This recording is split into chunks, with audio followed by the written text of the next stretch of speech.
Hi, I'm Sean Reardon, Mayor of Newburyport, and welcome to the latest edition of the Mayor's Corner. What should we talk about? We've got a lot going on. First, we had our first city council meeting of the year on Monday, and then the Monday prior to that, we had our first school committee meeting. So first, I want to say congratulations to our new vice chair of the school committee, Juliet Walker. Juliet Walker is just in her third year, just starting her third year on the school committee, and she's a wonderful member of that committee. So I think she's a great choice to kind of take over at vice chair. And she took over for Sarah Hall. So I want to say, Sarah, thank you so much for all you did as vice chair. You know, Sarah got elected to the school committee the same year I got elected to mayor. And she jumped right into that vice chair's role cold. You know, she wasn't on the committee beforehand. And so that's not easy to do. So again, I credit Sarah for 2 great years as vice chair, and then again turning it over to her colleague Juliet Walker, who I know is going to do a great job. Now on the city council side, they elected their leadership this past Monday. Ed Cameron was re-elected as city council president, so congratulations, President Cameron. They also released their committees for the year, and the committees didn't change a whole lot. There was just one little change on the Budget and Finance and Planning and Development Committee. So besides that, they're staying pretty consistent, which is typical like midterm, right? Because this year, just like myself, all the city council is up for re-election in November. So it's great that's set. They set up their meeting schedule. Again, they're having fewer meetings this year, so we're going to see how that works out. You know, again, there's a lot of work that we bring or that comes through city council that has like a cadence to it and has to go through so many different steps of the process to get either approved or moved on or on the council. So it'll be interesting to see how that works with less meetings. But you know, that's going to be on us as an administration to be really thoughtful about how we're sending things into council, making sure they have enough time to review it, go through the process, ask the right questions, but also not hold up progress and you know, things that we're trying to do. So it's going to be different this year. But you know, I would say with both elected bodies, I'm really hoping for a great relationship with both this year. I know it's not always easy. You know, I'm the chair of the school committee, but I'm also, you know, it's not a department I oversee directly. The school committee oversees the superintendent and the school district. But then I have all the other departments in the city that I oversee, right? So that can be challenging and different, especially around budget season. And then the city council, you know, it's definitely been an up and down relationship my first 3 years. So I'm hoping I can work with them on some big things this year. First thing on the list is the Brown School. And like I said, I think it's great so far that there's a lot of good feelings around where we are with the Brown School project. I mentioned this last week, but you know, this past city council meeting, we submitted the disposition order and the zoning update. Those 2 things both were sent to the Planning and Development Subcommittee that's chaired by Councilor Shand. So we're looking forward to that. So that should come up hopefully pretty soon. The disposition will probably come up first, and the zoning you have to post for a certain amount of time. So that will be probably mid-February when they tackle the zoning. And the zoning is really just an adjustment of the Brown School Overlay District. There's a few things that they tweaked there, but it's not a massive overhaul. You know, we really just want to account for the units and some other things there. And then the disposition, that they'll take that on first, which will help Zeta and their process of lining up funding for this project. So we're in a really good spot with the Brown School. Next for Zeta is that they'll be going to the Affordable Housing Trust meeting, and that's on January 22nd. And they'll talk about the whole plan some more. A lot of it will be from the community meeting that was held in December, but also, you know, more deep dive into the financials and some of the planning that's going to go on there. But we're looking forward to a really productive conversation with the Affordable Housing Trust. And then one of the asks in this proposal is that the Affordable Housing Trust has a sum of money that they can put towards affordable housing projects. So they actually have money already put aside for a future Brown School project. So that's what we'll be advocating to them for on the 22nd. And we'll be asking for $450,000 to go towards this project. So that's really exciting. So I can't wait for that on the 22nd. You know, housing has been such a big topic these last few months here in Newburyport. I actually was able to attend the Merrimack Valley Planning Commission's kind of housing production summit that they had at Northern Essex on Tuesday. And that was a really great event. There was people from all over the Merrimack Valley there.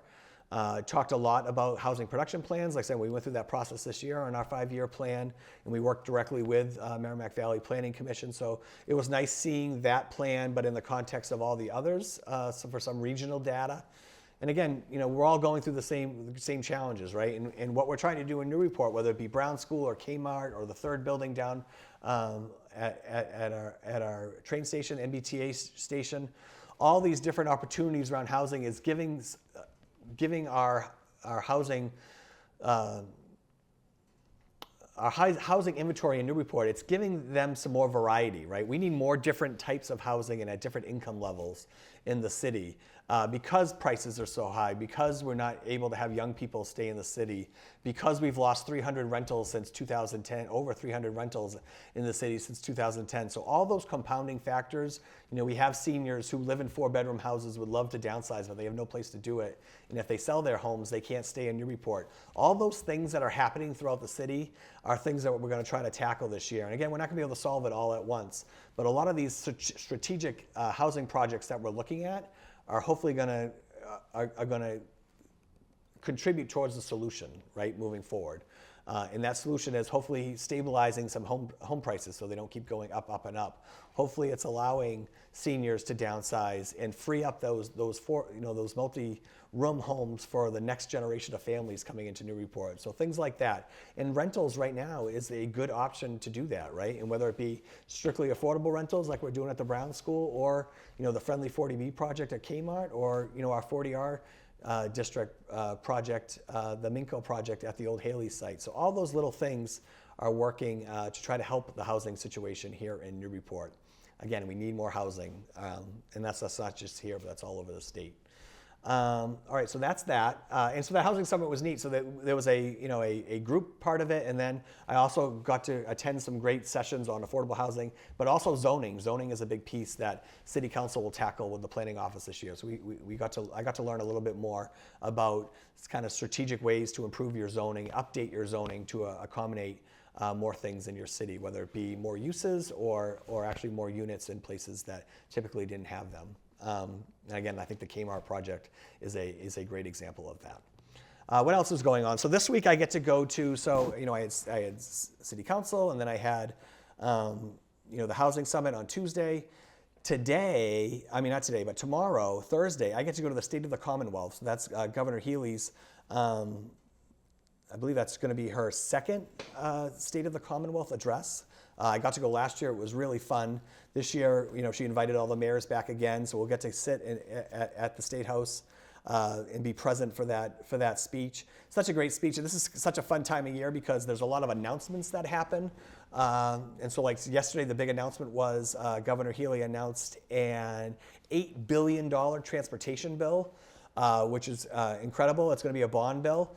And the big part that is more impactful for cities and towns is that she is recommending a 50% increase in our Chapter 90 funds.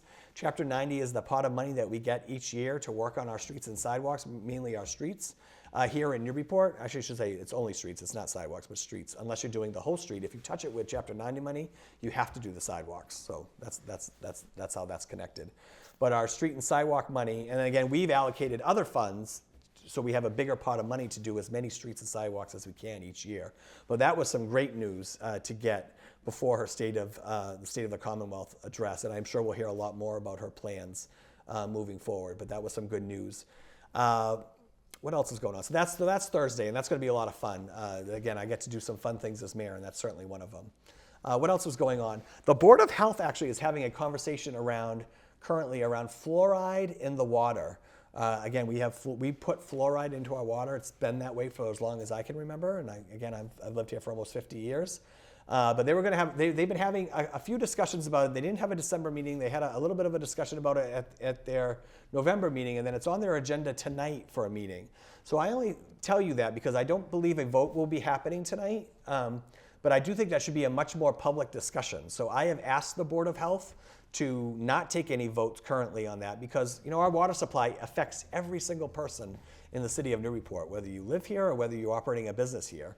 So I do think that should be a much bigger discussion. I've asked them to pause it. I want them to open a public comment period for a period of 60 days. And then I do think there should be some sort of public hearing where you can hear scientific evidence on both sides of that issue. Like I said, I don't have a strong opinion either way, but I definitely believe something as important as our water supply should be involved in a public process. And so that's what I've asked the Board of Health.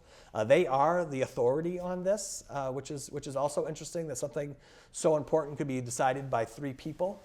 But we have a great Board of Health, so I know they're going to do the right thing, and I know moving forward in these next couple months we can bring some more public conversations to the table and then decide how to proceed from there. So I just want to get that on everyone's radar because there's really been no information going on about it. I didn't know that there was a possible vote until just a couple days ago, so that's concerning to me, right? And again, everyone pays attention to boards and commissions a little differently publicly. And so again, like this has been talked about at a public meeting, but we haven't really had a public process. And I would love to work with the City Council and the Board of Health in bringing this topic more directly to residents and getting some feedback on how we should move forward there, okay? Finally, I'm just going to close. I'm going to remind you of the State of the City again. It's going to be February 26th. I just found out today that Governor Healy will be in attendance. Our State Auditor, Diana Zoglio, will also be in attendance. I anticipate both of them speaking at the event. So that's really exciting, right? Because the governor is incredibly busy. It's tough to get her at some of these events, but it was nice to hear so early that she is planning to attend. So she will be here on Wednesday, the 26th at 7 p.m. here at City Hall for the State of the City. And we also have our Public and Community Service Awards tonight. So please, if you want to take a look at those awards, go to our website, cityofnewburyport.com. In the news section, find the announcement around the State of the City address and the awards. And there's actually a link in there that you can click and nominate somebody for these awards, but it also breaks down what all the awards are, right? Because we have a public award, we have the community service awards, and then we have the new Reverend Helen Murguita Award. All great awards. Get your nominations in. We're going to start making some decisions in February, so we got some weeks here to get those nominations in. But take a look at it. It's going to be a great night, and I'm thrilled the governor is coming. And that's our Mayor's Corner. I hope everyone has a great week. Enjoy the weekend. Stay warm, and I will see you all next time on the Mayor's Corner.